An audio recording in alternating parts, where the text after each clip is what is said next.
JDS ಪಕ್ಷದ ಯುವ ಘಟಕದ ರಾಜ್ಯ ಕಾರ್ಯಾಧ್ಯಕ್ಷ ರಾಜು ನಾಯ್ಕರವರ ನೇತೃತ್ವದಲ್ಲಿ ಜೆಡಿಎಸ್ ಪಕ್ಷದ ಸದಸ್ಯತ್ವ ಅಭಿಯಾನಕ್ಕೆ ಚಾಲನೆ ನೀಡಲಾಯಿತು.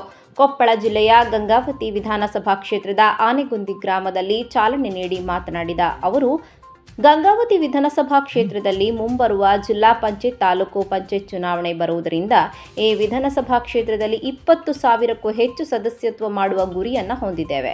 ಮಾಜಿ ಮುಖ್ಯಮಂತ್ರಿ ಕುಮಾರಸ್ವಾಮಿಯವರು ಕೇಂದ್ರದ ಸಚಿವರಾಗಿರುವುದರಿಂದ ಇಡೀ ಗಂಗಾವತಿ ವಿಧಾನಸಭಾ ಕ್ಷೇತ್ರದಲ್ಲಿ ಯುವಕರು ಜೆಡಿಎಸ್ನತ್ತ ಬರುತ್ತಿದ್ದಾರೆ.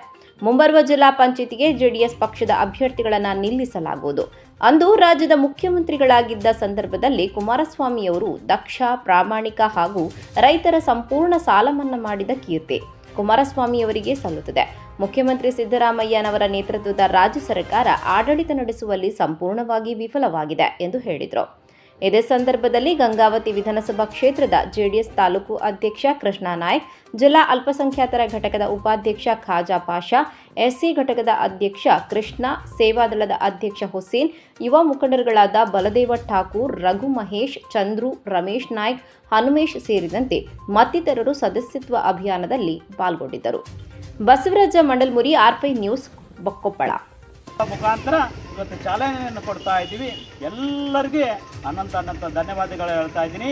ಇವತ್ತು ಆನೆಗುಂದಿ ಜಿಲ್ಲಾ ಪಂಚಾಯಿತಿಯಲ್ಲಿ ಸರಿಸುಮಾರು 3,000 ಜನಸಂಖ್ಯೆಯನ್ನು ನೋಂದಣಿ ಮಾಡುವಂಥ ಕೆಲಸವನ್ನು ನಾವು ಮಾಡ್ತೀವಂತ ಈ ಸಂದರ್ಭದಲ್ಲಿ ಮಾನ್ಯ